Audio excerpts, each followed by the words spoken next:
I've stated in the past multiple times that I believe that in Warframe's current state, a true endgame cannot be supported, nor is it possible, because Warframe is at its core a looter shooter. Because of that, having the best top-tier equipment is always a priority for those who care about maximizing every possible aspect of their builds and damage outputs, because as we all know, enemy scaling is whack.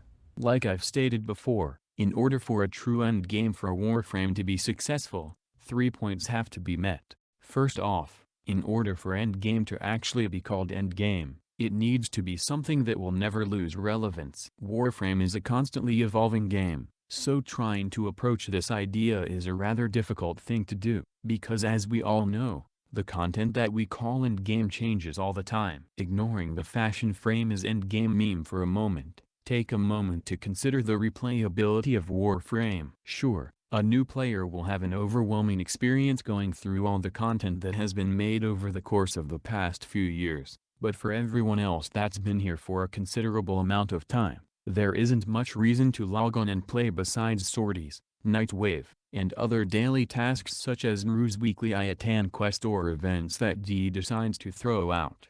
Secondly, in order for endgame to remain prevalent, it needs to be something that cannot simply be taken out to pasture the same way that raids were almost 2 years ago. This matters because PvE games such as Warframe rely on several things to keep players spending hours playing at a time, whether it be massive exploration, immersive backstory and lore, unique yet enjoyable modes and activities, or simply addicting gameplay. If you decide to suddenly pull the plug on one of the modes that players have access to in a game, it shouldn't surprise anyone that interest for the overall game will drop for some players, especially those who are fans of the mode to begin with. Lastly, in order for endgame to preserve the end part of the word endgame, it needs to be something that won't be simply overshadowed or replaced by something new in a future update. Again, Warframe is a constantly evolving game, so trying to go about accomplishing this can be a little confusing or daunting even. On one hand, having an endgame means that your players will definitively have something they can do that will never be nerfed into oblivion or force them to waste time on something trivial. On the other hand, having an endgame would kind of mean that Warframe would essentially have a finale to it, not in terms of story, but in terms of gameplay. After all, what would be the point of any other high-level content such as ESO or arbitrations if there exists a new endgame that is better in terms of replayability, rewards, and relevance? Now, I understand that some of you out there are interested in what I personally think an endgame would look like. In my personal opinion, I think that a real endgame must absolutely revolve around Riven mods. That sounds a bit stupid, but here's why. For starters, Riven mods directly increase the damage potential of player weapons, and given that Warframe is a looter shooter with enemies that can reach ungodly levels of endurance and one-shot potential, having higher damage is always a good thing, no matter the circumstance. On top of that, more damage means that you're more prepared and capable to take on higher-level content that may be released later in the future, whether it be a new quest or a new open-world zone.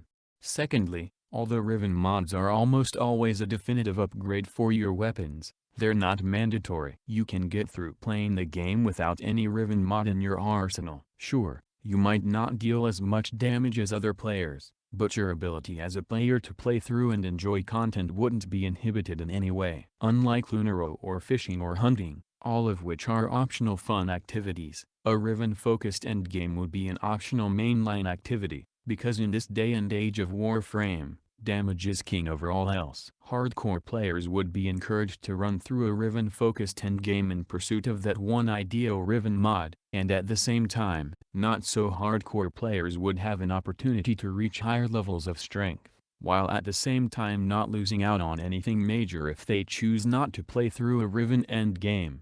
Lastly, Riven mods would become officially supported, for lack of a better term. As we all know, the Riven mod market is a clusterfuck to get into at best, and a black hole for your wallet at worst. Having a new and reliable source to obtain Riven mods that isn't sorties or the trade chat solves a few problems. For one, it allows players to obtain Riven mods on their own terms, meaning they don't have to subject themselves through waiting in trade chat or praying that they obtain a Riven mod in a daily sortie run. Being able to hop into Warframe and start grinding for Riven mods means that players can be occupied in trying to get their dream damage build. At the same time, having a reliable way to get Riven mods means that Riven mods would become easier to obtain, easier to farm, and easier to trade, which could, hypothetically, make their overall prices less seizure-inducing.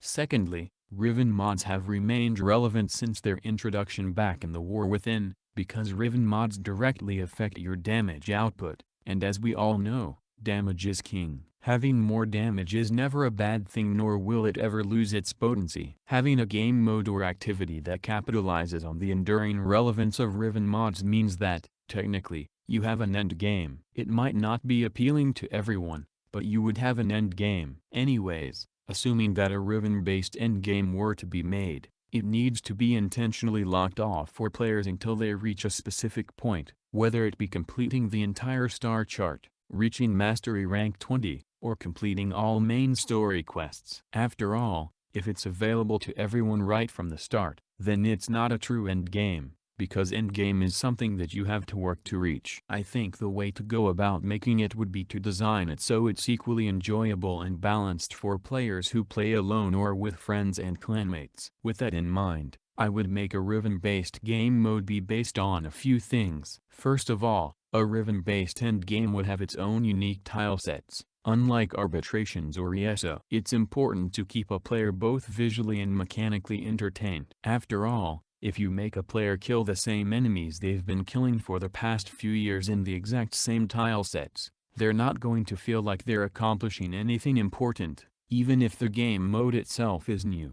Secondly, a Riven-based endgame would have to adjust its difficulty and reward based on the players present. If more players are present, then enemy level would increase and special enemy spawns would increase. But at the same time, total rewards and chances of obtaining better loot would increase as well. Players should be enticed but not forced into going together into a Riven-based endgame, so as a result, you give players more loot and the chances of better loot, but at the cost of making enemies harder to kill and special enemies more common.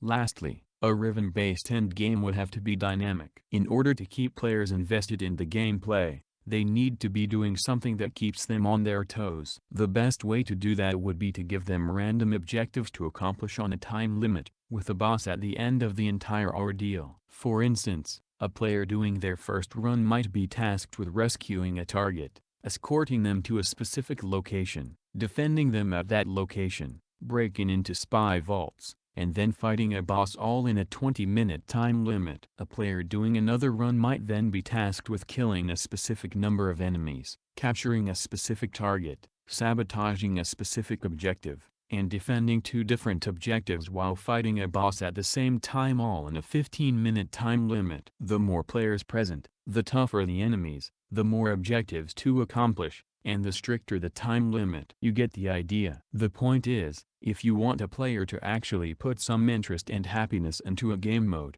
you need to keep them on their toes so they feel challenged, keep them coming back so they never play through the exact same thing twice, put the possibility of actually failing over their head, entice them with something worthwhile, in this case, Riven mods, and most of all, make it enjoyable. Warframe is all about grinding. There's no doubt about that, but that doesn't mean that we can't have fun while doing so. Raids might be gone, but the reason why some people enjoyed them was because they offered a unique 8-player experience that allowed players to mess around in a non-serious environment, meaning you could technically take anything you want and make it work. Raids were also at the time the only way of obtaining arcanes, which at the time were optional items that buff up the player's power a bit, but not so much so that they were absolutely mandatory. In the meantime, I will continue waiting for Railjack to arrive, and if it gives me flashbacks to my childhood days in Pirates of the Caribbean Online, I will not see daylight for at least 2 months.